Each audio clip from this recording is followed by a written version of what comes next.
que recomendamos a todas y a todos.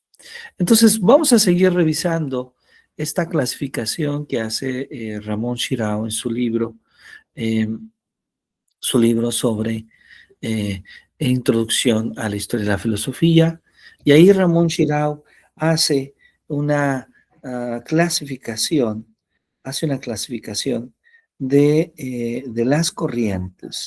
de las corrientes epistémicas. En la clasificación que hace Ramón Shirao, inicia primero hablándonos sobre la clasificación basada en el origen de sus ideas. Después, eh, un segundo criterio que Ramón Shirao considera son los modos de conocimiento. Después tenemos el valor del conocimiento, ¿sí? Y si no estoy equivocado, hasta este punto llegamos, hasta el valor del conocimiento. Entonces, vamos a tomar desde ahí y vamos a ir revisando eh, estos, eh, estos, esta clasificación que hace Ramón Shirao. Entonces, voy a permitirme compartir con todos ustedes esta diapositiva, eh, donde empezamos en esta segunda sesión del seminario. Hemos comenzado apenas nuestro programa de doctorado en educación y esperamos que todas y todos ustedes puedan realmente disfrutar de esta sesión de trabajo. Un cuarto criterio que establece Ramón Shirao es que el conocimiento se puede clasificar, justamente considerando la definición de verdad, ¿sí? Considerando la definición de verdad. Es decir, podemos clasificar el conocimiento considerando la verdad. Y ahí aparecen justamente eh, tres grupos de teorías importantes. Tres corrientes de pensamiento importantes. La primera es la teoría de la correspondencia, que ve a la verdad como una identificación del concepto o del pensamiento con el objeto o la eh, esta mirada de ver justamente eh, la verdad en la teoría de la correspondencia, la podemos ver en las obras de Platón, en las obras de Aristóteles, en las obras de San Agustín, en las obras de Santo Tomás de Aquino, de Dux Scotto, de John Locke, por mencionar algunos. Para muchos, esta teoría de la correspondencia de alguna manera está conectada con la visión realista. Es decir, de que una idea es verdadera si esa idea en cierta medida coincide con la realidad, ¿sí? Entonces, vamos a suponer que voy a permitirme dejar de compartir un momento para explicar esto con más detalle. Eh, a ver si nos pueden compartir un poquito su formación. Maestro Rodolfo, usted es físico matemático, ¿verdad? ¿Es correcto? Es correcto, Correcto. yo estudié. Maestra Teresa de Santiago. Mi formación es, tengo la licenciatura en cirujano dentista. Ajá. Y después ya di el paso a la maestría en educación. Muy bien, muchas gracias. Maestro Felipe. Hola, ¿qué tal? Bienvenido, un gusto que nos acompañe. Gracias. ¿Podría repetir el planteamiento que estaba aquí haciendo unos ajustes para... Claro que sí, su carrera de formación, su primer carrera. Ok. Yo estudié sistemas computacionales. Muy bien, sistemas computacionales. Y posteriormente hice una maestría desarrollo de competencias docentes y bueno, ahorita estamos aquí en esta aventura. Muy bien, muchas gracias, maestro, por acompañarnos. Gracias a ustedes. Muy bien, tomo por ejemplo de esta teoría de la correspondencia, la idea de si nosotros queremos estudiar un fenómeno físico, por ejemplo, y entonces el maestro Rodolfo hace una teoría del fenómeno. Es más, el maestro Rodolfo nos da una fórmula y nos dice, ese fenómeno que tú estudias se comporta con esta ecuación. Y entonces el maestro Felipe y la maestra Teresa hacen el experimento. Ellos hacen un experimento del fenómeno y resulta que el resultado experimental, el resultado que ustedes obtienen cuando hacen el experimento es el mismo que el que aparece como resultado en la fórmula. Y entonces un ejemplo de correspondismo sería que el maestro Rodolfo diga, bueno, entonces ya lo ven, mi fórmula funciona, entonces mi fórmula es verdadera. Es decir, hay una correspondencia entre el pensamiento, la idea y la realidad. En eso se basa el correspondismo. Entonces, el correspondismo tiene, desde luego, una relación muy especial con el realismo. Ahora, ¿cómo nosotros podemos ver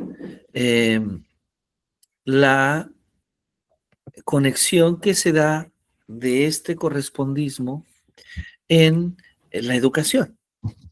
¿Sí? En un fenómeno educativo. Pensemos, por ejemplo, en un fenómeno del aprendizaje. ¿Sí?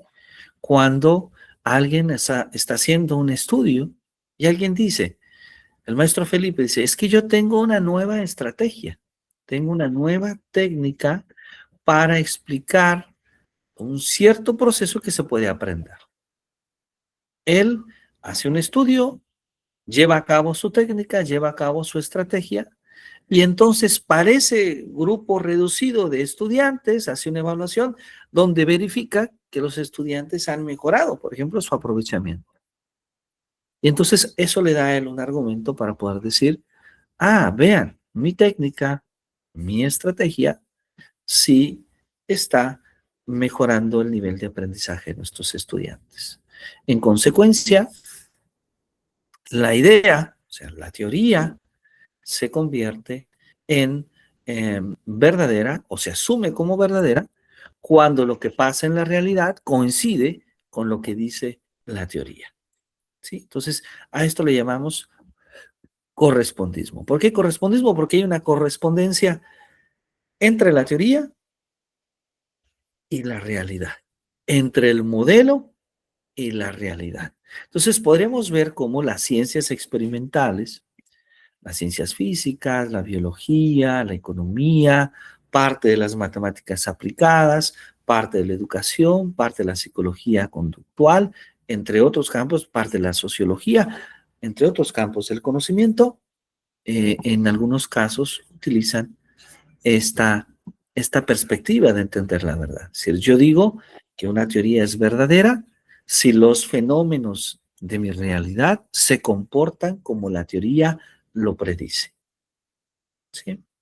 Ahora, sin embargo, a pesar de que esto parece convencernos y de que el maestro Rodolfo dice, entonces ya encontré una manera de alcanzar la verdad. Bueno, en epistemología no todos están de acuerdo bajo esta perspectiva. Porque recordemos que hay quienes asumen la idea de que aquello que nosotros vemos como realidad depende en gran medida de nuestro pensamiento, de nuestra racionalidad. Y entonces surge la teoría de la coherencia interna del pensamiento. Es decir, que la verdad sí podría ser algún tipo de correspondencia entre la realidad, pero resulta que la realidad que observamos depende también de nuestro pensamiento. Es decir, en la base lo ve Descartes, así lo ve Leibniz, así lo ve Kant, así lo ve Hegel. Esta es una segunda postura. Y desde luego tenemos una tercera postura de ver justamente la teoría de la verdad como una acción, ¿sí? De ver justamente la verdad como una utilidad en el pragmatismo, en la realidad. Estas son entonces criterios para poder hablar del conocimiento y recordemos que una de las características más importantes del conocimiento es la verdad. Porque a lo largo de la primera sesión de clase estuvimos hablando del conocimiento y comentamos que justamente el conocimiento cumple 4 condiciones. La primera es que la proposición que nosotros decimos que es conocimiento sea verdadera. La segunda es que haya una creencia de que la proposición se cumple. La tercera, que es que la proposición se pueda justificar. Y la última de ellas, que es el hecho de que haya una ausencia de lemas falsos, es decir, que esa proposición no esté sustentada en lemas que puedan ser falsos o que tengan algún nivel de subjetividad. Y entonces, bajo esta idea, podemos darnos cuenta que este cuarto criterio es muy importante porque nos habla justamente de la verdad. ¿Qué nos dice la verdad sobre el conocimiento? ¿Cómo nosotros podemos traducir el conocimiento desde la verdad? Bueno, entonces, en este sentido, Ramón Chirao clasifica el conocimiento considerando estos 4 criterios. El primero fue por el origen de sus ideas, el segundo fue por los modos de conocimiento, el tercero por el valor del conocimiento y finalmente por las definiciones de verdad. Pero ya antes me había permitido compartir con todos ustedes el hecho de que el conocimiento en sí, el estudio del conocimiento como una teoría, como un campo de conocimiento, surge en realidad a principios del siglo pasado de manera formal. Ya se habla del conocimiento desde el origen de la civilización y muy especialmente desde la época griega. Pero la epistemología toma forma como un campo de conocimiento de especialidad apenas el siglo pasado. Recordemos algunas cosas. Epistemología significa teoría de la ciencia. Y esta teoría de la ciencia proviene del término episteme. Episteme, que se traduce del latín como ciencia, como scientia. De ahí proviene justamente la palabra ciencia. Y en la actualidad, la ciencia es un tipo de saber específico que es caracterizado por un conocimiento que busca ser universal, que utiliza el método científico y que además lo conocemos en general, lo hacen los científicos. Por otro lado, la filosofía, el sentido común, la teología, la magia, son saberes, pero son saberes que no son ciencia. ¿Por qué? Porque no comparten algunas características que podremos atribuir al conocimiento científico. Sin embargo, al principio, en el nacimiento del conocimiento en las civilizaciones antiguas, no había esta separación.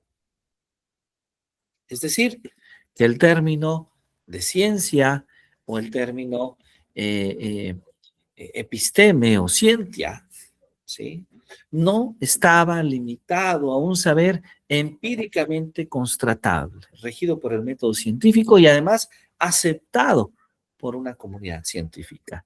En realidad, este término se utilizaba de una forma mucho más general, de tal manera que al saber al conocimiento, se le consideraba como verdadero y estaba justificado para ser aceptado como tal. La ciencia es un conocimiento, pero no agota todas nuestras posibilidades, todas nuestras formas de conocimiento. Es decir, que hay conocimientos que no son conocimientos científicos, ¿sí? Las ciencias, ahí aparece la física, la química, la biología, las matemáticas, la economía, utilizan métodos rigurosos. Sin embargo, la teoría del conocimiento, y aquí vamos a empezar a diferenciar entre epistemología y teoría del conocimiento, la teoría del conocimiento se dedica a estudiar el conocimiento, mientras que el conocimiento científico, de manera específica, es estudiada por la filosofía de la ciencia. Entonces, la teoría del conocimiento consiste en la búsqueda, en los criterios para que un pensamiento, para que una creencia sea conocimiento. Y la filosofía de la ciencia, por su parte, busca establecer los criterios que nos ayudan a distinguir, a delimitar, a demarcar la ciencia en otros tipos de conocimiento. Y entonces aquí podemos observar esta distinción, yo le llamaría una distinción conceptual que tenemos justamente entre la filosofía de la ciencia y la teoría del conocimiento. En la teoría del conocimiento, por ejemplo, la verdad es uno de los temas centrales, ¿sí? Porque recordemos que en la noción más elemental de conocimiento que hemos estudiado, ¿sí? Es importante, una de las condiciones necesarias y suficientes para poder decir que se sabe algo es que sea verdadero. En cierta medida, entonces, la verdad se asocia a proposiciones, se asocia a juicios, pero no se asocia a cosas. Las cosas no son verdaderas, pues las cosas no son conocimiento. De las cosas lo que nosotros podemos decir es si existen o no existen, pero estas no son verdaderas, pero estas tampoco son falsas. De un razonamiento nosotros podemos decir que es válido o no es válido, pero no necesariamente podemos decir si es verdadero o es falso. Entonces, en lo general, lo que nosotros consideramos en la verdad es que tenemos tres tipos de verdades. Una verdad epistémica. Una verdad epistémica que se dice del conocimiento de las proposiciones. Una verdad ontológica que se dice de todas las cosas que constituyen los trascendentes del ser. Y una verdad lógica que se dice de la coherencia con nuestro sistema de creencias. La verdad ontológica, entonces, se dice de las cosas para denotar su existencia, mientras que la verdad lógica se dice del razonamiento para denotar su validez. Entonces, podemos ver que hablar de la verdad en realidad involucra hablar de la verdad epistémica, de la verdad ontológica, de la verdad lógica. Para muchos epistemólogos, en realidad, hablar de la búsqueda del conocimiento es en realidad hablar de la búsqueda de la verdad. Porque una de las características que nos interesa del conocimiento es que el conocimiento sea verdadero. Si queremos tener conocimiento, queremos un conocimiento que sea verdadero. De hecho, si no es verdadero, no es conocimiento en nuestra definición, al menos en nuestra definición, recordemos, al menos en nuestra definición de conocimiento científico. Entonces, esto nos da mucho interés en cuestionarnos sobre qué es la verdad. Por ejemplo, En la tradición de Aristóteles y de Tomás de Aquino, la verdad es una especie de adecuación entre pensamiento y realidad. Nuestro pensamiento, cuando conoce, expresa la realidad en sí misma, se adecua a la realidad. Entonces, esa es la mirada de Aristóteles. Pero también podemos ver que la noción de verdad, de que la realidad existe por sí misma independientemente del pensamiento. Y además es cognoscible. Aceptar esto es de alguna manera comprometerse, como ya lo había dicho, con el realismo. Pero por otra parte, hay otras visiones de la verdad. Por ejemplo, Alfred Tarski, un lógico de mitad del siglo pasado, uno de los lógicos más importantes. Tarski nos dice que una proposición es verdadera. Recordemos, estamos hablando de una afirmación. Declara a ti. Entonces, una proposición es verdadera si solamente corresponde a los hechos.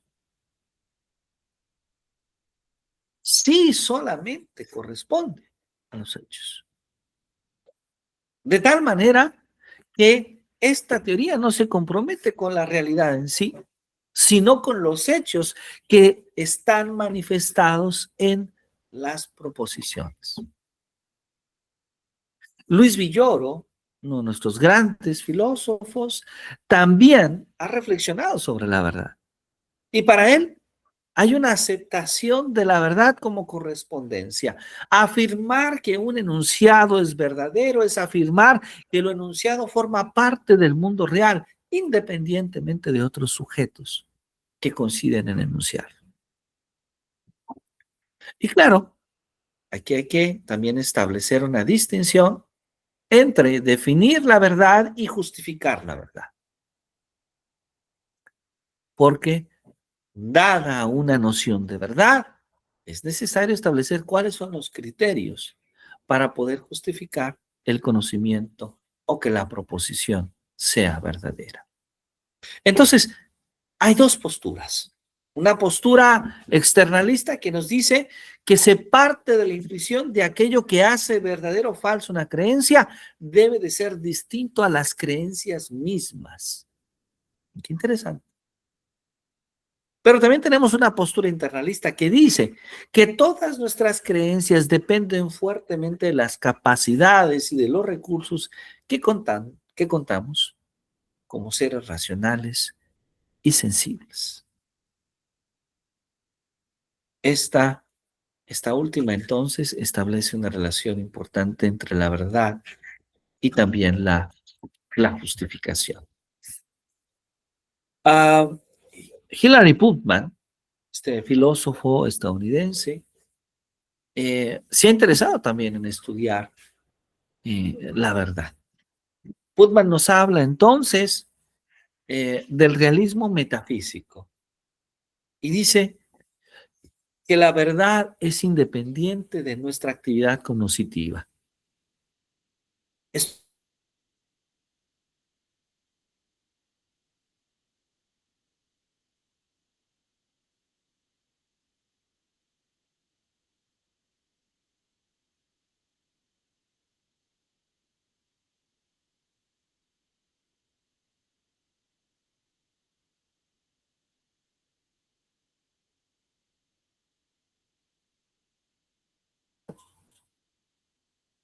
Creo que ya nos escucha. ¿Dejamos de escuchar, doctor? Sí, dejamos de escuchar.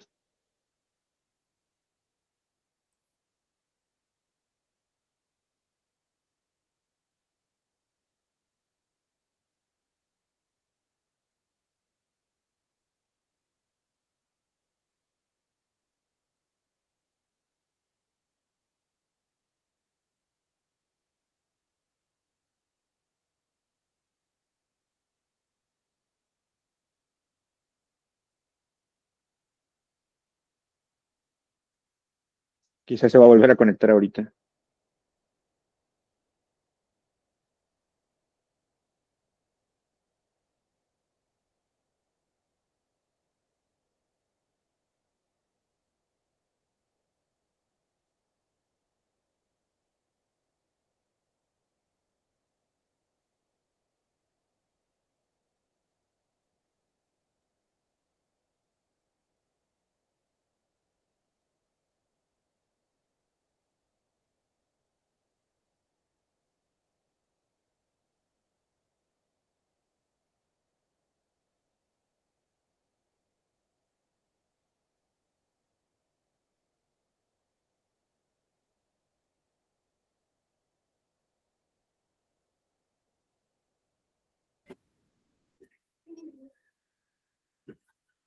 Bien, disculpen ustedes. Parece ser que hubo una pequeña falla en el internet. ¿Ya me pueden ver y escuchar, maestros? ¿Sí? Sí, ¿Hasta qué sí, parte con lograron claridad. escucharme? No sé si a lo mejor me perdí mucho. Estábamos hablando de Hillary Putnam. ¿Esta parte sí se estaba escuchando? Justo allí empezó a ya no Ah, falla. escucharse y a fallar. Ok, perfecto. Muchas gracias. Voy entonces a volver a compartir. Entonces, hablábamos justamente de Hillary Putnam y comentábamos de este pensador estadounidense. Este pensador estadounidense que nos dice esencialmente que, eh, que la verdad, ¿sí? Que la verdad, que por la verdad no se conoce, sino que se descubre. Y que si hay una sola verdad, entonces, perdón, si hay una sola realidad, entonces hay una sola verdad, ¿sí? Que es lo que Putnam llama el ojo de Dios. Putnam entonces hace una crítica al realismo metafísico, ¿sí? Y apuesta por una postura internalista, donde entonces la realidad no es algo que sea independientemente del sujeto, pues toda realidad de alguna manera está impregnada por el ser humano. Es el ser humano quien se da cuenta qué realidad observa. Entonces, bajo esta postura, el conocimiento y la verdad dependen de las capacidades, de las disposiciones humanas para conocer. Putnam lo que propone es una teoría que él llama el realismo interno, donde acepta la existencia de la realidad, pero siempre con la impronta del hombre. Entonces, la verdad tiene un carácter epistémico que no consiste en la correspondencia de nuestras teorías con los hechos de los objetos, sino más bien con la idealización de la aceptación de las teorías. La verdad es entonces una noción pragmática, una teoría ideal desde el punto de vista pragmático que no puede ser falsa. Esta es la visión justamente de Putnam. Pero entonces, esta, esta, esta visión de Putnam nos hace de alguna manera eh, recordar esta relación que se da en la construcción del conocimiento. Y nos hace retomar algunas ideas que en la primera sesión dialogamos. Norma Angélica Lozano, en su libro de Lógica y Epistemología, la cita y nos dice, bueno, en el entendido de cómo se da la relación entre el objeto y el sujeto, hay tres preguntas. La primera es si se puede dar el conocimiento. La segunda es si el sujeto puede conocer al objeto. Y la tercera es qué es lo que conocemos. Para la primera, si se puede dar el conocimiento, ya hemos visto que hay respuestas, hay soluciones clásicas. El escepticismo, el que no podemos conocer, o el dogmatismo, el que conocemos, en el que asumimos que tenemos conocimiento. La segunda cuestión es el problema del sujeto de conocimiento, sobre cuáles son las facultades que se ponen en práctica para conocer. Y aquí nuevamente hay dos respuestas que surgen de dos corrientes, el empirismo y el racionalismo. La tercera pregunta es sobre el objeto de conocimiento. ¿Cuándo conocemos? ¿Qué es lo que conocemos? Y entonces nos centramos un poco en esta pregunta. Ya hemos dicho que hay epistemólogos que asumen que hay una realidad independiente de la conciencia. Y nosotros conocemos esa realidad. Pero por otra parte, la realidad es inmanente al sujeto. Y esa es la realidad que conocemos. Entonces, la primera perspectiva que llamamos realismo, ¿sí? Nos habla de cómo esa realidad existe independientemente de nosotros y de nosotros. existe independientemente de mí. Esta visión que tengo del mundo, mientras que la segunda nos dice no, porque ese mundo que tú ves proviene de tu propio pensamiento, de tu propio proceso racional. Ese es el idealismo. Ahora, hay otras cuestiones importantes con respecto al sujeto de conocimiento, sobre si el sujeto es individual o si el sujeto es colectivo. Es decir, nosotros conocemos en lo individual. ¿El conocimiento se da de manera independiente? ¿O el conocimiento solo se puede dar en sociedad, en comunidad? Vamos a hablar a lo largo de esta sesión y la próxima sobre estos aspectos. Pero recordemos que la riqueza de la epistemología, de este diálogo que vamos construyendo en conjunto, no solamente consiste en dar respuestas. La mayoría de las veces no tenemos respuestas satisfactorias. Lo más interesante es generar preguntas, generar cuestionamientos que nos hagan reflexionar. Y el día de hoy me gustaría platicarles de una conexión que se da entre tres áreas del conocimiento, entre tres campos del saber. Por una parte tenemos la lógica, por otra parte tenemos el conocimiento y tenemos las creencias. Hasta ahora hemos hablado de el conocimiento como un punto central para hablar de la epistemología. Pero ahora vamos a hablar sobre cómo se da esta relación entre el conocimiento y las creencias, sobre lo que se conoce, sobre lo que se cree. Y voy a centrarme en una propuesta realizada por el filósofo costarricense Max Freud, donde él dice, vamos a llamar lo que se conoce o lo que se cree agente. Y entonces podemos observar que los razonamientos se pueden dar entre uno o más agentes. Es decir, puede haber una o más personas que conocen o que creen. Y vamos a definir dos operaciones, ¿sí? La primera operación que nos dice A sabe que B y la segunda es A cree que B. Estas son relaciones sintácticas, ¿sí? Relaciones entre los individuos y los nombres de las oraciones.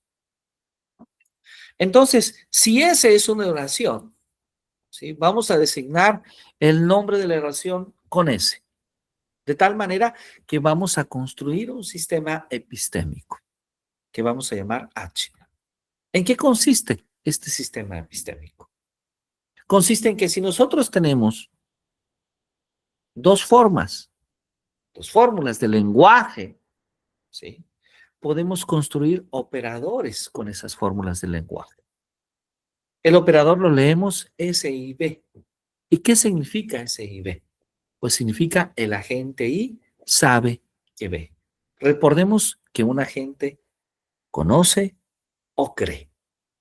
Y entonces un sistema epistémico, uno de los más básicos, está conformado por estos axiomas. Primero, por asumir todas las leyes tautológicas de la lógica proposicional como un primer axioma. Y segundo, estas expresiones del axioma 2, el axioma 3, el axioma 4, el axioma 5, que los podemos leer de esta forma. El axioma 2 lo que nos dice es que si el agente I sabe que B y si el agente I sabe que B, entonces A. Entonces, el agente I sabe que A. A ver, repito. Si el agente I sabe que B y si el agente I sabe que B, entonces A, entonces el agente I sabe que A. El axioma 3 es que si el agente I sabe que B, entonces B. El axioma 4 es que si el agente I sabe que B, entonces el agente I sabe que el agente I sabe que B. El axioma 5 es si el agente I sabe que B, entonces el agente I sabe que el agente I no sabe B. A ver, repito. Si el agente I no sabe que B, entonces el agente I no sabe que B. Y tenemos dos reglas de inferencia. La primera regla es si B, y B entonces A, entonces A. Y la segunda regla de inferencia es si A, entonces SI de A. Que podemos leer o podemos traducir como si pasa B y B, entonces A ver, repito, si pasa B y B entonces A, entonces pasa A. Y segundo, si pasa A, entonces el agente I sabe que pasa A.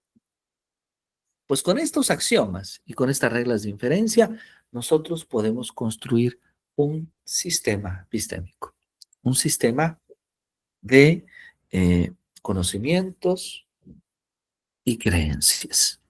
Lo primero que habrá que decir es que el primer axioma, que es asumir las reglas tautológicas proposicionales, y la primera regla de inferencia, que si pasa B y B, entonces A, entonces pasa A, son elementos de la lógica tradicional.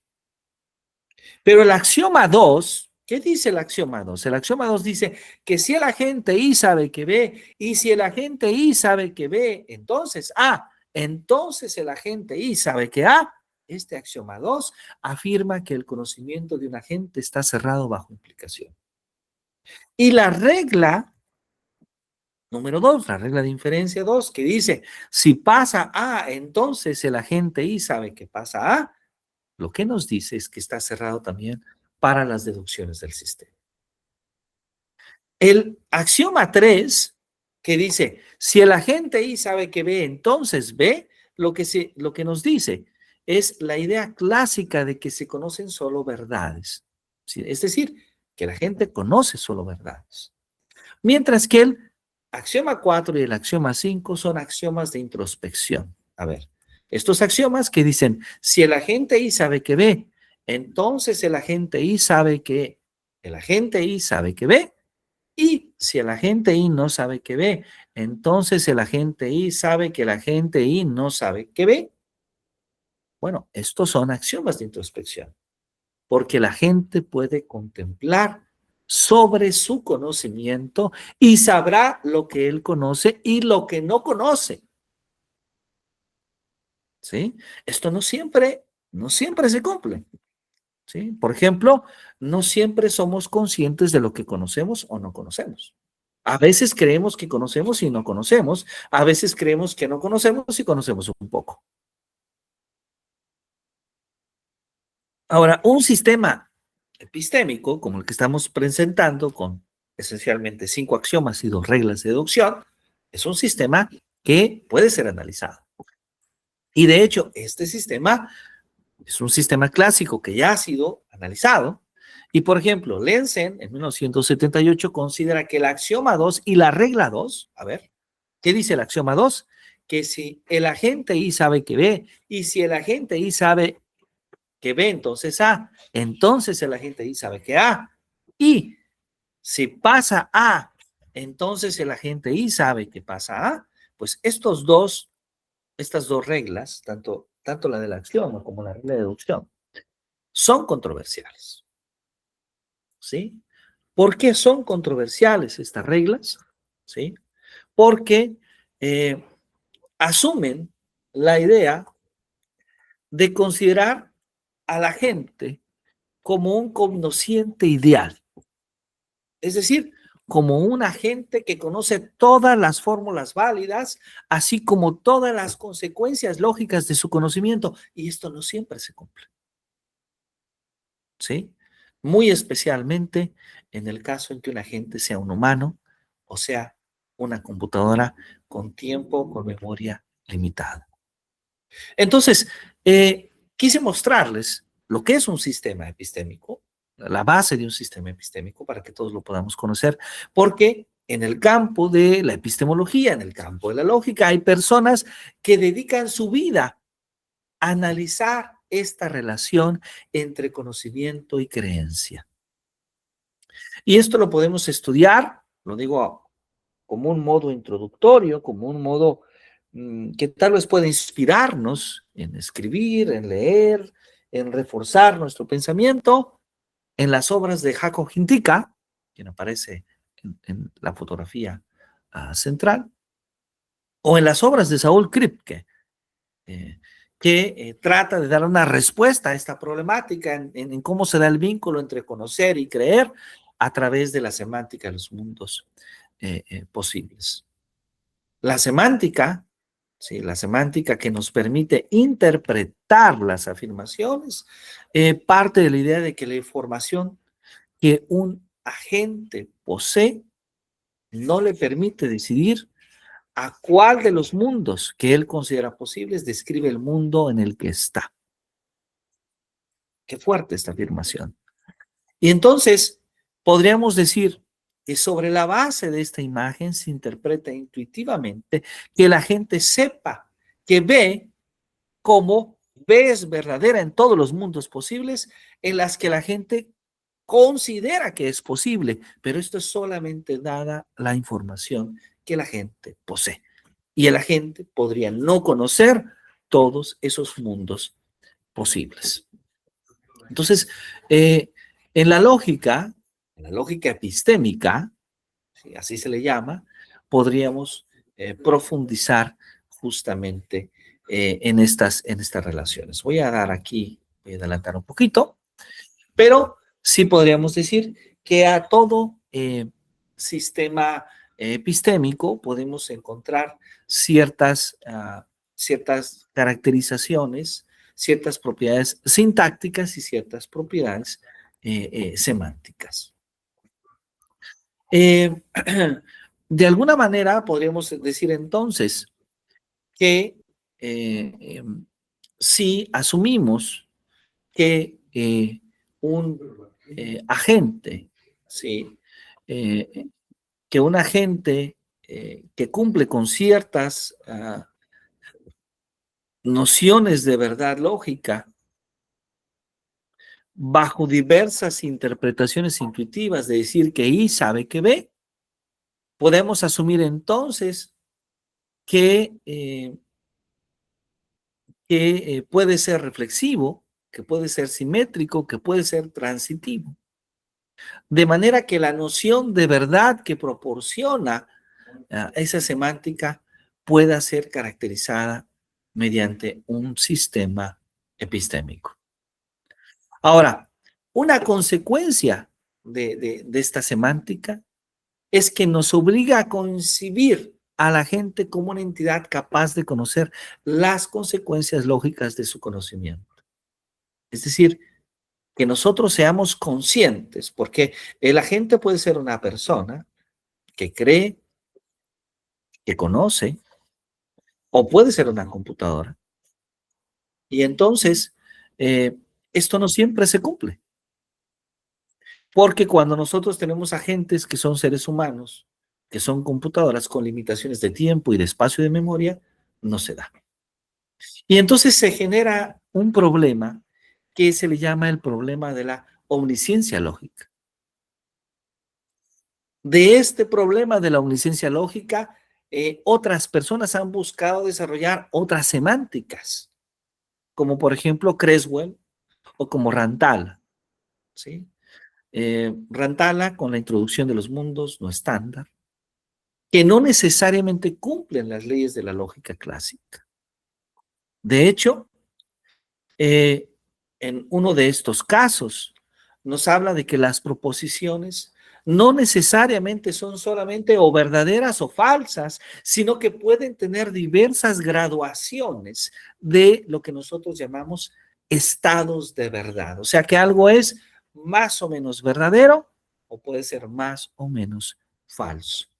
Estados que pueden ser continuos, que pueden ser discretos, ¿sí? Como los estudiados por Hintika o por Levesque, y que de alguna manera logran resolver el problema construyendo una semántica que pueda diferenciar el conocimiento implícito y el conocimiento explícito. De tal manera que la gente pueda conocer las consecuencias lógicas de su conocimiento de manera implícita, pero no siempre de manera explícita.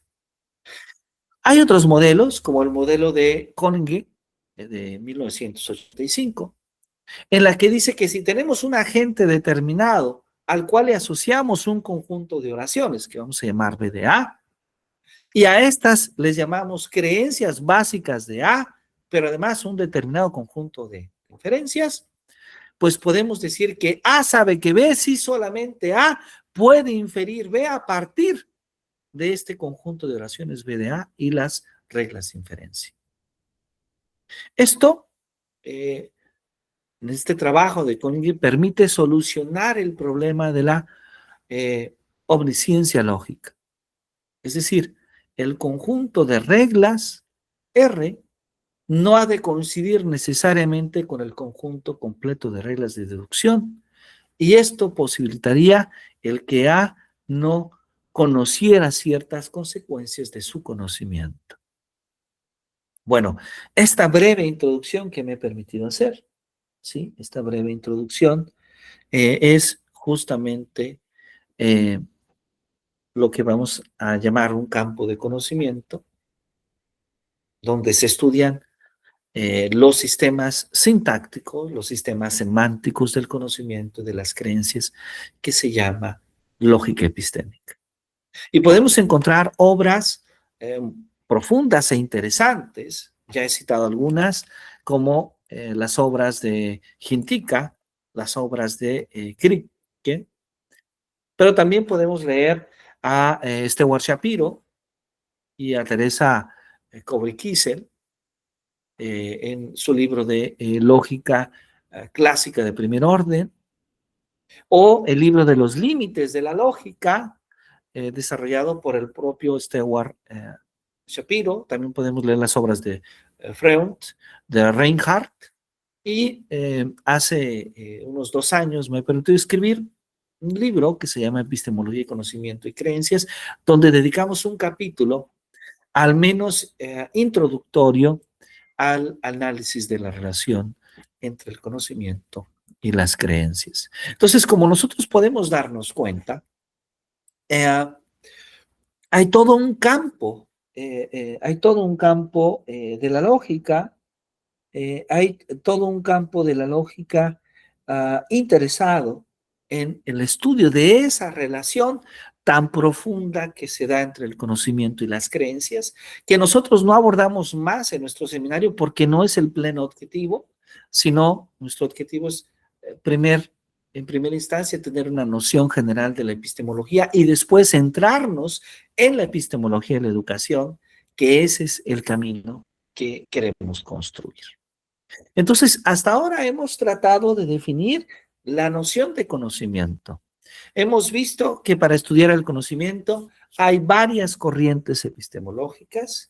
Hoy hemos visto que además hay una relación que es compleja, que es profunda entre los conocimientos y las creencias. Pero todo esto tiene sentido, porque lo que nosotros queremos es poder diferenciar cuando hablamos de conocimiento en la educación. Nuestro objetivo es hablar de epistemología de la educación o epistemología y educación. Y esto entonces involucra reflexionar sobre el conocimiento educativo y hacernos preguntas sobre él. ¿Qué tipos de preguntas podemos hacernos sobre el conocimiento educativo? Por ejemplo, ¿qué es el conocimiento educativo? ¿Cómo se construye el conocimiento educativo? Y aquí me detengo un poco porque cuando yo digo qué es el conocimiento educativo, lo que trato de decir es cómo puedo diferenciar si algo es conocimiento educativo o no lo es. Porque en la educación hay muchos saberes. En la educación hay inclusive opiniones. ¿Cómo diferenciar de esas opiniones, de esos saberes, de tener conocimiento? ¿Cómo se construye el conocimiento educativo? ¿Cómo se valida el conocimiento educativo? Entonces, para hablar de la construcción del conocimiento educativo es necesario hablar de muchas áreas del conocimiento. O sea, la epistemología va a necesitar de la historia, va a necesitar de la filosofía, va a necesitar de la metodología. Los primeros modelos de enseñanza, las primeras maneras de hablar de la enseñanza, que después se van a traducir también en cómo surgen las primeras nociones de conocimiento, surgen en las civilizaciones antiguas. En Egipto, en Mesopotamia, en Mesoamérica, en Fenicia, en la India, en China, en Grecia, en el Islam, ahí surgen las primeras nociones de conocimiento. Entonces, una de las primeras teorías de la enseñanza, una de las primeras maneras en las cuales nosotros asumimos el conocimiento, nos la regala Sócrates. Sócrates nos dice que el conocimiento ya está en el ser humano, que solamente es necesario redescubrir ese conocimiento en nosotros. ¿Y cómo lo redescubrimos? Lo redescubrimos a través de las preguntas. En eso consiste la propuesta de Sócrates, que vamos a llamar la mayéutica socrática. Entonces, la labor del maestro es lograr seleccionar, es lograr hacer las preguntas adecuadas. Porque mediante estas preguntas es que los alumnos van construyendo su pensamiento. Además de Sócrates, no solamente Sócrates hace una reflexión. Otro que hace una reflexión es su alumno. Su alumno Platón, un alumno sobresaliente y además un alumno que nos permitió conocer gran parte de la obra de su maestro, porque es Platón quien escribe el pensamiento de Sócrates. Para Platón, el conocimiento se construye mediante el diálogo, mediante esa conversación argumentada. Es decir, Platón cree que el conocimiento es una creencia fundada y que la episteme, por otro lado, es el conocimiento verdadero. Para Platón, las imágenes, las sensaciones representan el nivel más bajo de conocimiento. Pero, curiosamente, para su alumno, Aristóteles, ¿sí? Aristóteles de esta gira, el conocimiento se construye mediante esa interacción que hace el ser humano con el medio exterior. Veamos que la manera de pensar la construcción del conocimiento es muy diferente en Aristóteles, en Platón y en Sócrates. Porque Aristóteles nos dice que el conocimiento se construye mediante la interacción que tiene el ser humano con el medio exterior. Básicamente el conocimiento se construye a través de ese contacto que tenemos con la naturaleza y con la sociedad. Porque son los sentidos los que regulan la interacción del ser humano con el medio. Aristóteles hace una contribución muy importante a la filosofía, como también la hace Platón y Sócrates. Pero en Aristóteles, adicionalmente, encontramos, surge en él, siguiendo los trabajos también de Tales de Mileto, la primera teoría de la demostración y la primera teoría del entendimiento. Esta teoría del entendimiento que en los tiempos más modernos, en los tiempos contemporáneos, nosotros vamos a llamar teorías del aprendizaje. ¿Qué es lo que nos dice Aristóteles? Pues Aristóteles nos dice que el entendimiento se da a través de la interacción que tiene el ser humano con el medio ambiente.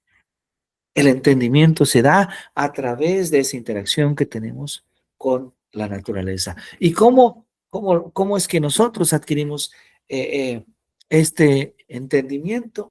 Pues a través de los sentidos. Son los sentidos, los medios, el medio que nos permite conocer. Muy bien, me detengo hasta este punto.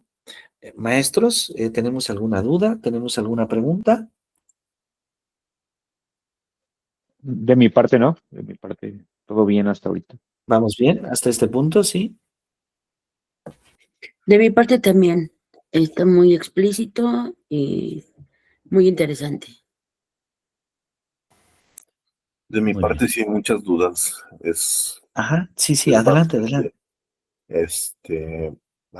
bueno, voy comenzando mi primera sesión, pero sí me genera bastantes dudas que no sé incluso si en este momento se vayan a despejar, no lo creo. Sin embargo, creo que el análisis de todos los textos que ahorita estoy tomando captura de cada una de sus presentaciones para leer posteriormente. Ojalá que a través de esa lectura pueda ir comprendiendo un poquito más. Es mucha información, eso es una verdad. Hablando de verdades, es Sí. mucha información. Y en ese sentido, doctor, en cada una de las presentaciones hace sugerencias para revisar algunas lecturas. Concretamente, ¿qué lectura usted recomendaría un poquito más para poder asimilar un poco más y, en ese mismo sentido, comprender sobre lo que es la verdad ligada al conocimiento? Claro que sí. No sé, en ese sentido, ¿qué sería primero? Si el conocimiento, la verdad o el conocimiento, la relación entre ellas. Sí, muchas gracias por la pregunta. En efecto, de hecho, siempre creo que de estas sesiones es natural que haya muchas preguntas y debo decirlo, las preguntas siempre son bienvenidas. Es decir, es importante que vayan surgiendo preguntas porque las preguntas en un programa de doctorado buscamos que se conviertan en motivaciones. Esencialmente, ¿de qué escribimos? Escribimos de esas preguntas sobre las cuales no tenemos una respuesta. Y eso nos invita a investigar, ¿sí? Si yo tengo la duda sobre la verdad, y eso es la parte maravillosa de cómo se va gestando justamente el conocimiento, hablando desde lo personal, porque digo, no sé qué es la verdad, surge esa pregunta y entonces empiezo a buscar quiénes escriben sobre la verdad, qué dicen sobre la verdad. Hay una clasificación sobre la verdad, en qué se basa esa clasificación. Así es justamente como va surgiendo el conocimiento. Mi primera recomendación es que gran parte de lo que vamos a decir en este curso y después en un curso más adelante, que es hasta el otro cuatrimestre, porque el programa de doctorado siempre tiene como una especie debo decirlo, como de equilibrio. Ahora me ha tocado ser la persona que hable un poco más de la teoría, con este enfoque muy histórico, eh, pero después viene otro seminario que no tiene tanta teoría y que tiene más práctica, y después viene otro seminario donde aplicamos esa práctica, esa teoría para escribir. Entonces, busca más o menos ese equilibrio para que no sea demasiado denso cada cuatrimestre. Particularmente el curso de epistemología y el curso de filosofía, epistemología se lleva ahora, es el primer seminario, filosofía se lleva hasta el otro cuatrimestre, hasta el segundo, y para estos dos cursos, el libro de Historia de la Filosofía de Ramón Shirao es un buen libro. Ahora, es un libro que debo decirlo, no agotamos, porque el libro tiene casi entre 800 y 900 páginas, y seguramente alguien con más criterio, un filósofo formado va a decir, bueno, y está incompleto porque le faltan cosas a Ramón Shirao, y aunque es un gran autor, y le falta un poco más de la mitad del siglo pasado al actual, que ya no lo escribió porque lamentablemente el maestro falleció, pero es un gran libro.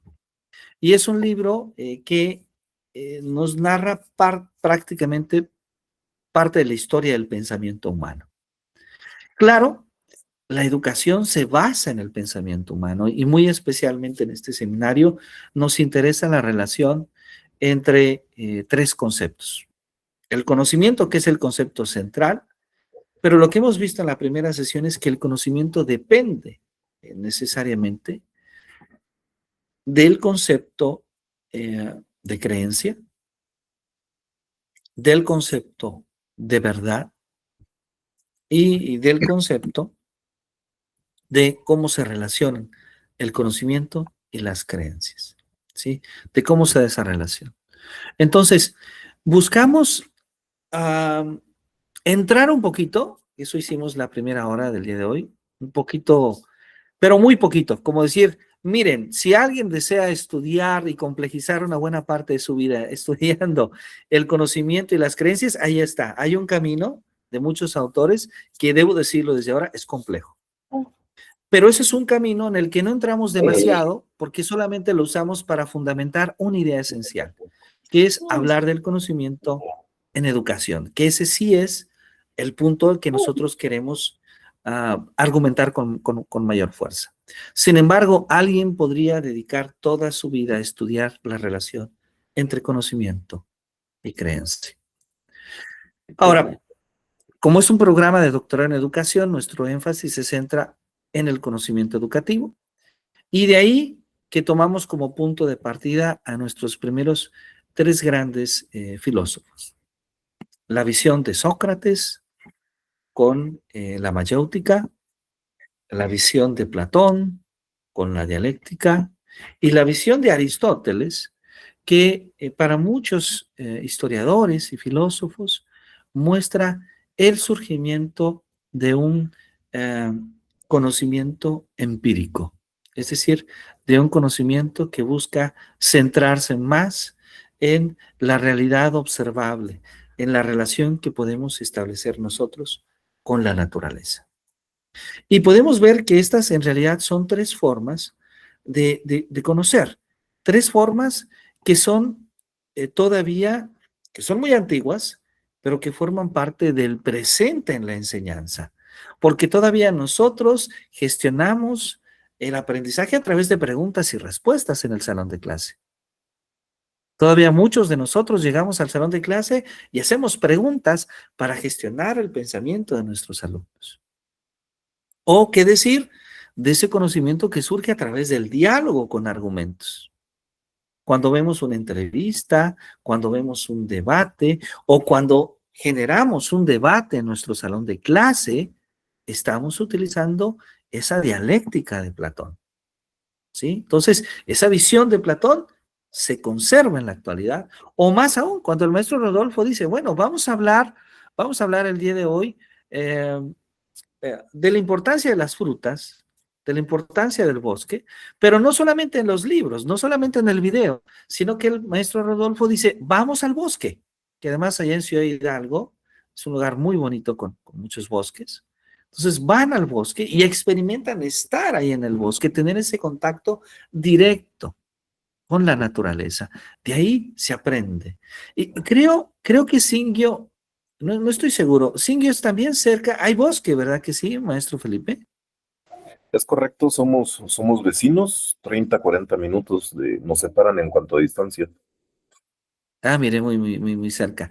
La maestra Teresa vive en Pachuca. ¿Sí, maestra?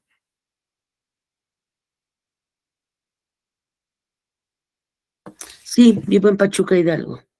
Sí, ¿verdad? En Pachuca Hidalgo, que también tiene cerca del bosque, a ver si recuerdo, por Real del Monte, Sí, hay un lugar hermoso, Mineral el Chico, ¿sí se llama Mineral el Chico? y Mineral el Chico Sí, son pueblos mágicos.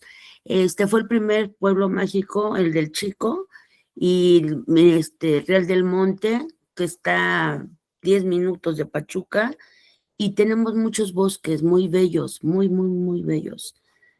Me gustaría que los claro que sí. visitaran también. Claro, muchas gracias, muchas gracias. Sí, es muy bonito, muy bonito.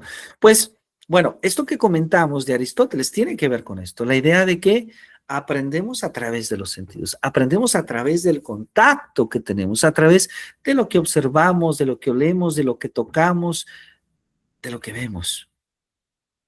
Entonces, ahí tenemos tres maneras distintas.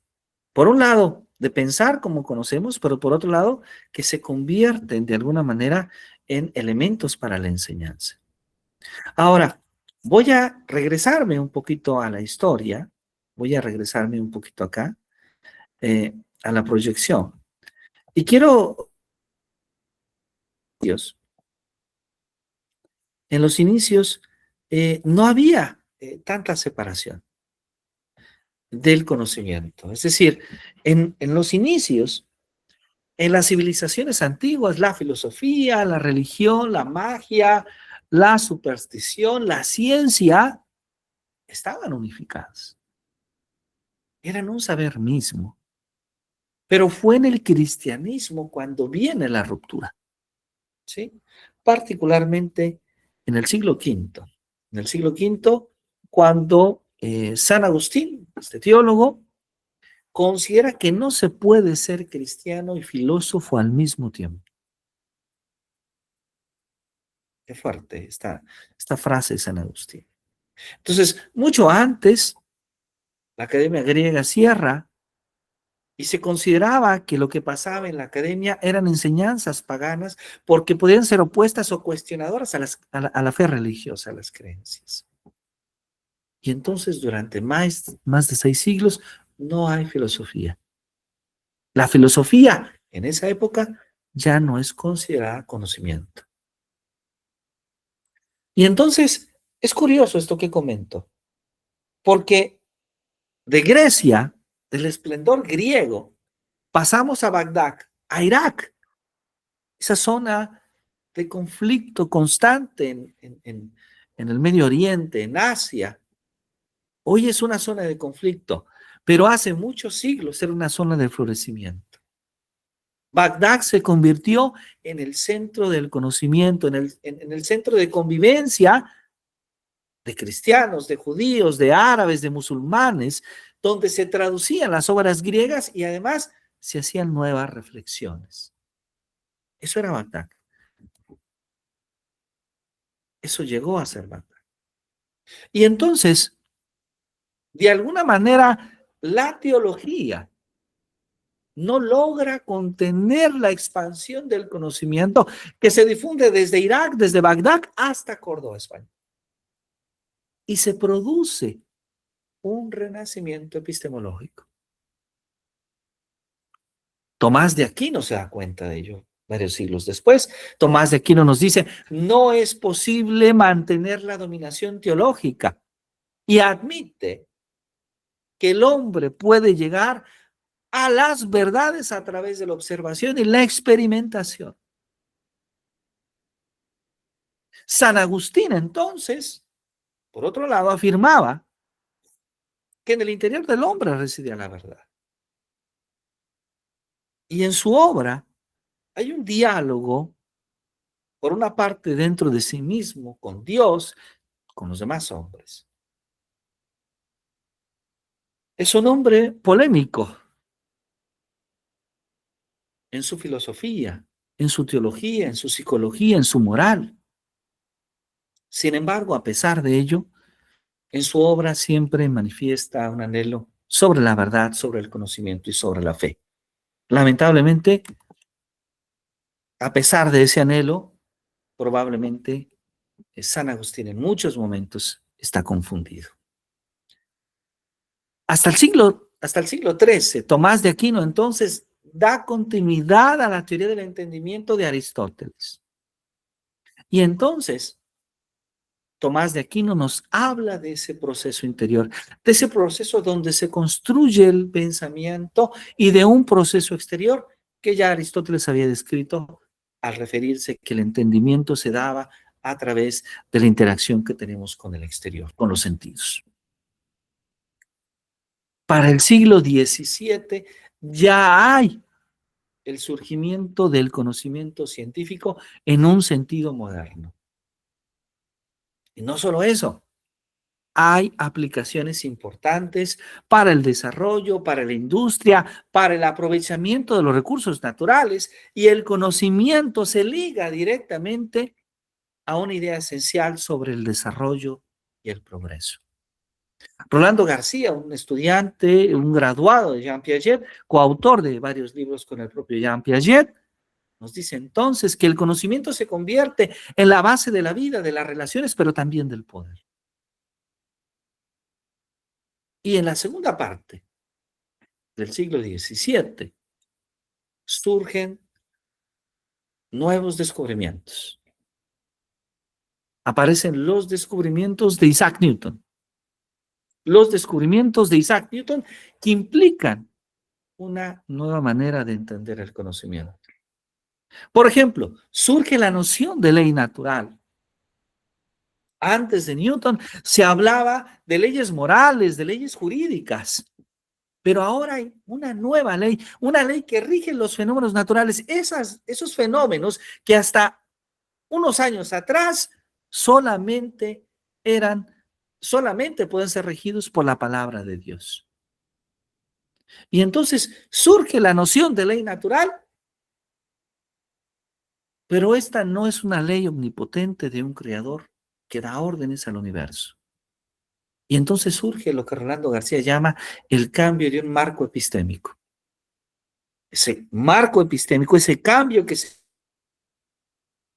de decir que el mundo está creado por Dios, pero Dios estableció leyes y esas leyes rigen sin mediar más la voluntad de Dios en todo el mundo físico. A un cambio fundamental.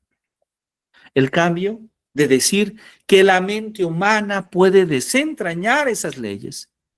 Y de hecho, no es solo permitido, sino que es una obligación del ser humano para entender la armonía que Dios impuso.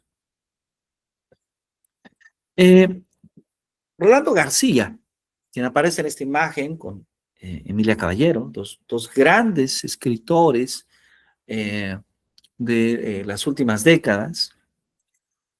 Lamentablemente, ambos han fallecido. Ambos alumnos de Jean Piaget, particularmente Rolando García, escribió algunas obras con él, como Psicogénesis e Historia de la Ciencia, un libro que nuevamente recomiendo para todos ustedes. Y entonces, Rolando García nos dice, bueno, la gran ruptura con la teología se da cuando Newton demuestra que las leyes de los movimientos planetarios son las mismas leyes que el movimiento sublunar. Que el movimiento de los planetas y el movimiento del péndulo obedecen las mismas leyes. Y entonces con eso nos damos cuenta que el ser humano puede empezar a investigar el universo y explicar los fenómenos naturales. Cuando esto sucede en la ciencia, cuando esto sucede en la física, entonces también hay un renacimiento en la filosofía. Las obras de Descartes, donde la ciencia se ocupa de las leyes naturales y la filosofía le dice al científico lo que sus leyes quieren decir. La filosofía se nutre también de la filosofía positiva de Augusto Comte. Comte establece la ley de los tres estados en los que afirma que la humanidad pasa por tres estados teóricos o mentales distintos. El estado teológico ficticio, el estado metafísico abstracto, para llegar finalmente al estado científico o positivo. De hecho, este término positivo, quiero compartirles que de ahí viene el término positivismo. La filosofía positivista, positiva de Comte, hace referencia a este último estado, al estado de conocimiento, que se contrapone con la filosofía de Rousseau, de Voltaire. ¿A qué se refiere Comte con lo positivo? Se refiere a lo real. Se refiere a que se opone a la búsqueda de un esencialismo, desechando la búsqueda de las propiedades ocultas, que es la característica justamente del estado teológico, del estado ficticio, del estado metafísico abstracto, que se basan principalmente en guardar siempre propiedades ocultas, las propiedades que tiene Dios, las propiedades que tienen el misticismo, las propiedades que tienen fenómenos ocultos. Entonces, de esta manera, Comte deja de lado inclusive las propias teorías abstractas como el fenomenalismo de Kant, que lo considera metafísico. La obra de Newton, entonces, es uno de los ejemplos más importantes del desarrollo del método hipotético deductivo. Ese método que proviene desde aquella propuesta, la teoría de la demostración, de Aristóteles, de Euclides, cuando desarrolla el sistema geométrico basado en axiomas y deducciones. Por otro lado, Kant y David Hume, estos dos empiristas, tratan Kant de desarrollar un sistema filosófico que plantea el conocimiento y que plantea la relación entre el sujeto y el objeto. Kant trata de explicar las preguntas que inicialmente en esta sesión nos hemos hecho. Kant trata de explicar la ciencia y de dar solución a los problemas filosóficos de su época. Intenta reconstruir la metafísica como una ciencia para la suspensión del juicio humano que le permite saber. ¿Qué puedo saber en la metafísica? ¿Qué debo hacer en la ética? ¿Y qué me está permitido esperar en la religión? Y parece ser que Kant, al menos durante un breve momento, da respuesta a estas preguntas, pero vienen muchos cambios en la ciencia. En matemáticas aparecen nuevas geometrías. Es decir, en el estudio del espacio, redescubrimos que el espacio no es como pensábamos y entonces la geometría euclidiana que conocíamos no es la única forma, ni lejos la mejor forma de explicar cómo es el espacio. Y al aparecer las nuevas geometrías, esas soluciones que habían sido propuestas por Kant, que es un gran filósofo, pero recordemos que también era un gran astrónomo y un matemático, empiezan a ir en decadencia. Nos damos cuenta que no entendemos el espacio, que el espacio no es solo euclidiano, sino que es solamente la geometría plana, una de las geometrías existentes.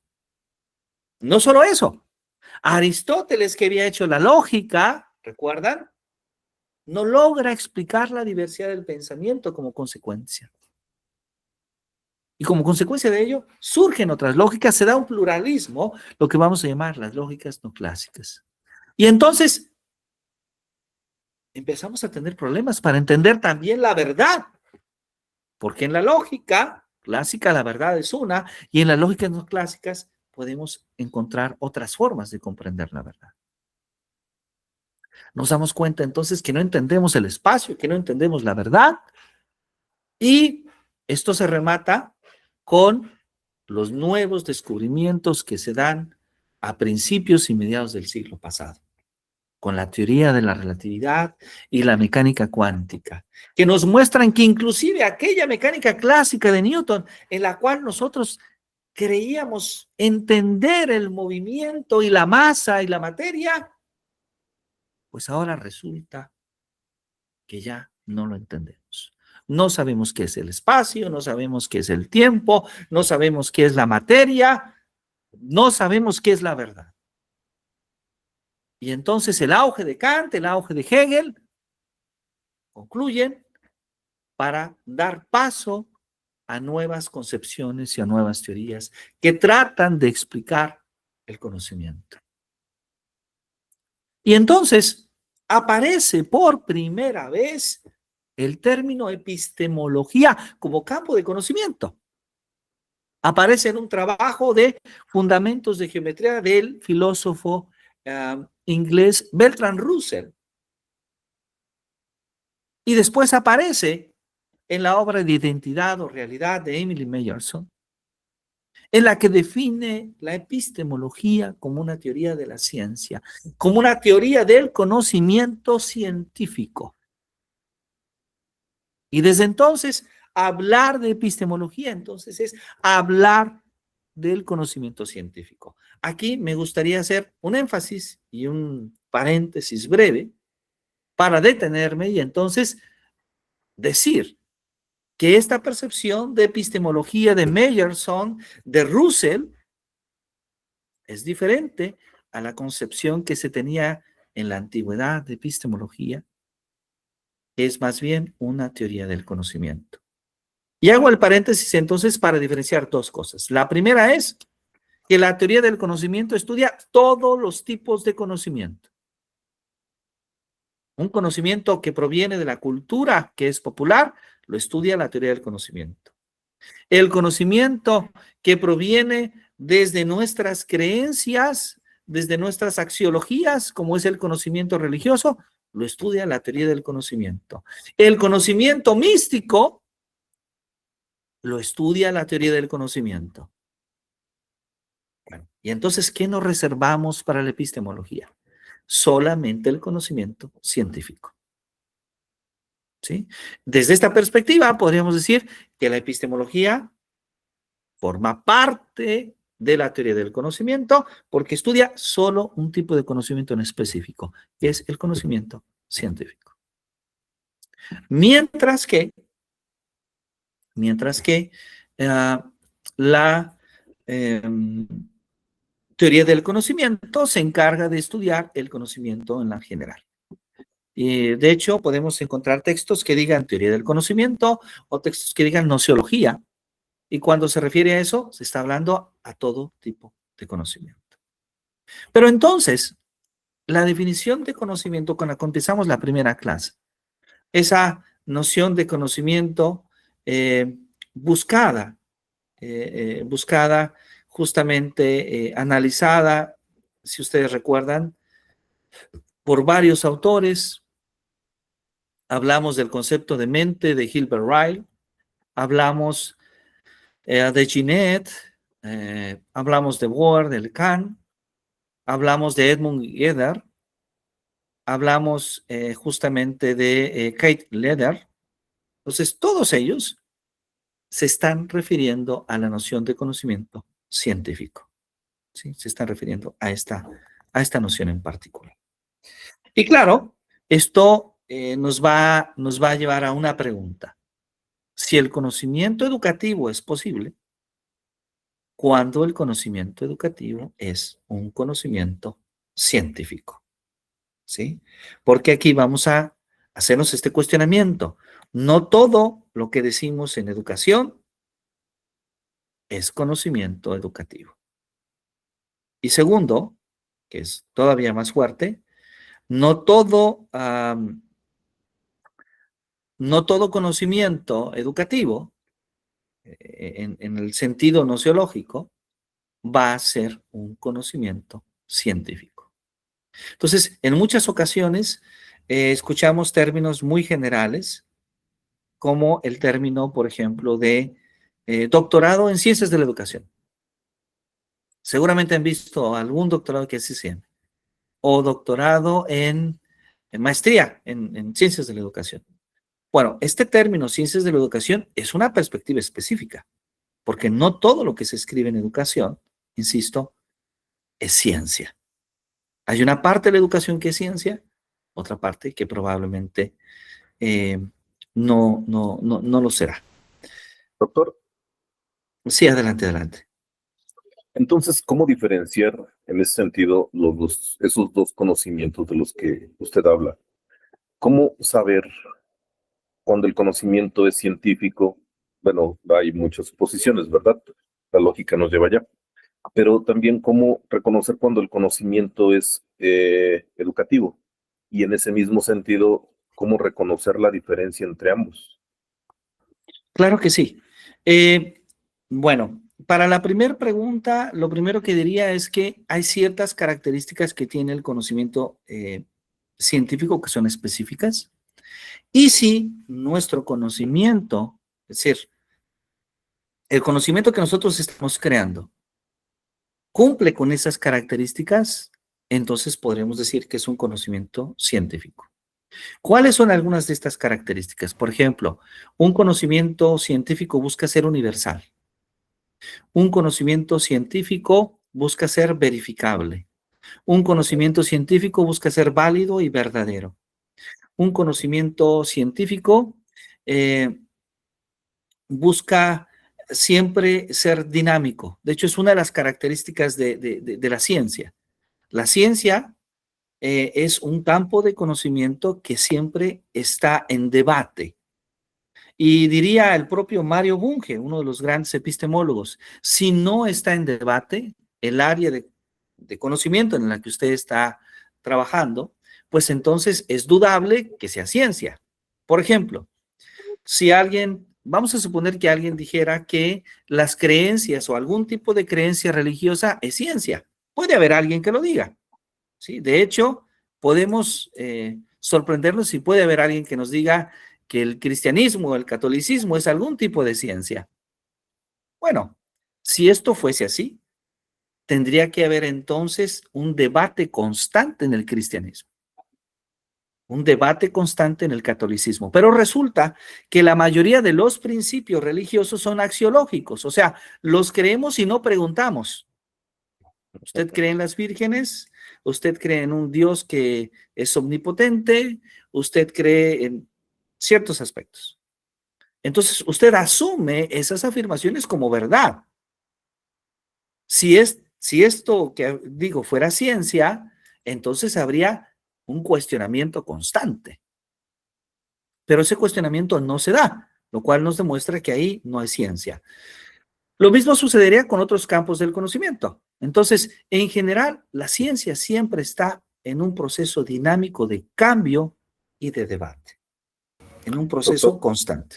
Sí, entonces podemos decir que el conocimiento es científico cuando se comprueba de cierta manera a través del método científico.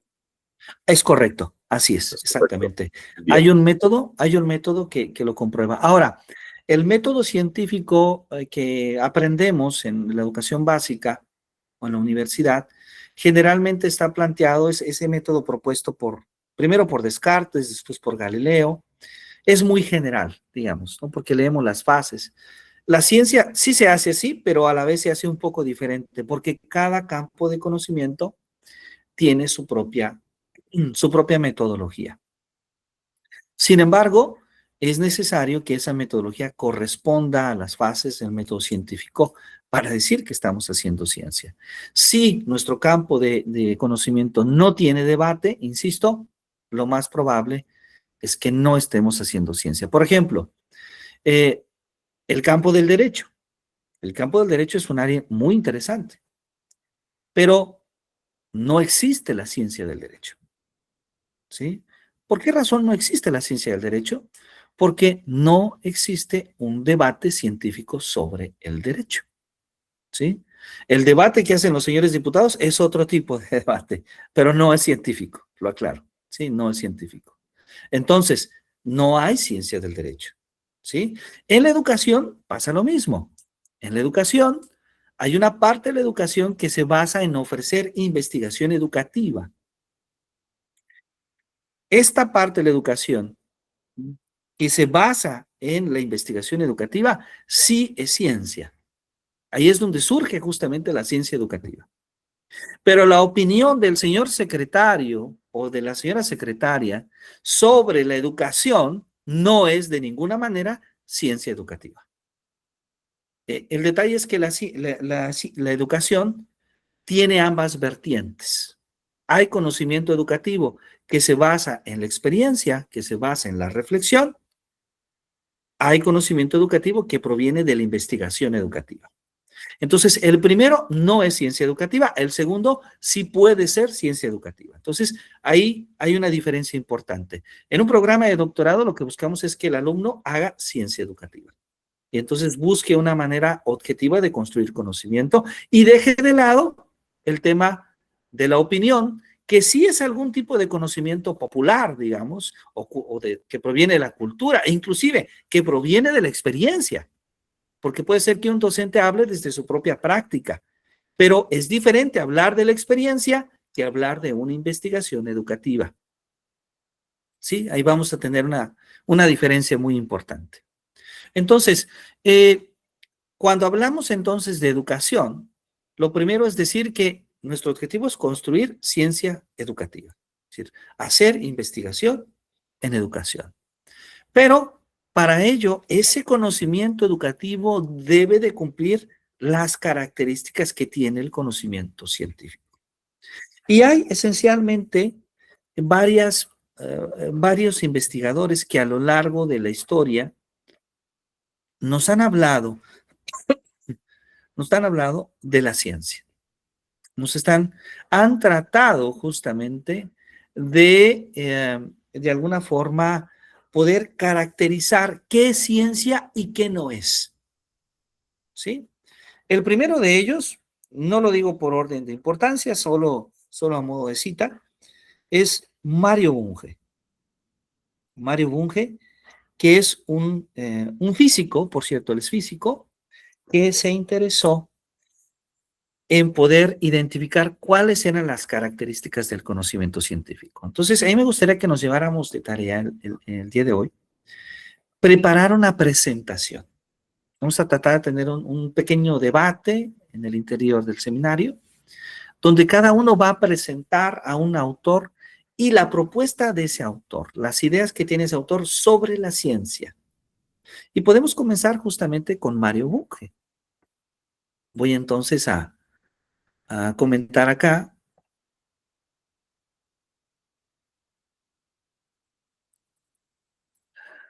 Voy a comentar acá. A ver, voy a escribir entonces.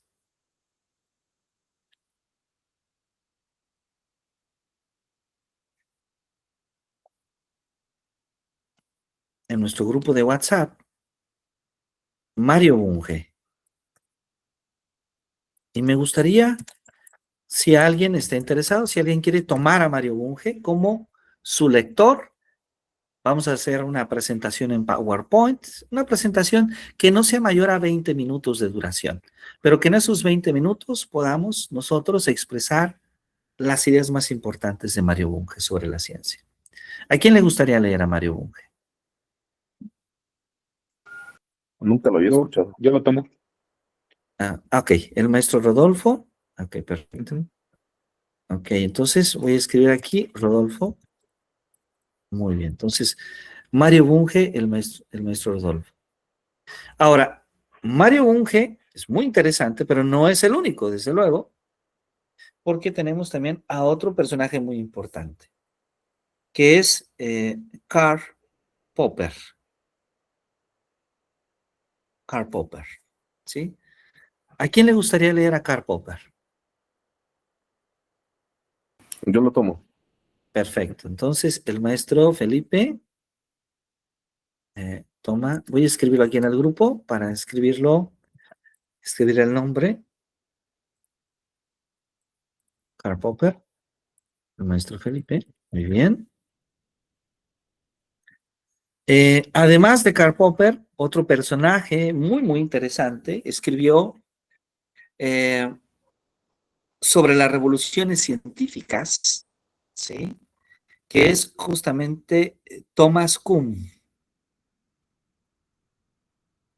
Maestra Teresa, ¿le gustaría tomar a Thomas Kuhn? Ok, bien. Entonces, tenemos acá a Thomas Kuhn.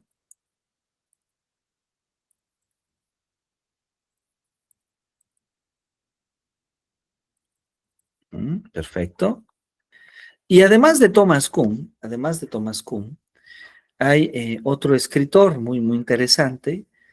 Verán, estamos tratando de tener miradas distintas, lo cual siempre es muy, muy interesante porque nos permite hacer un análisis desde diversas perspectivas.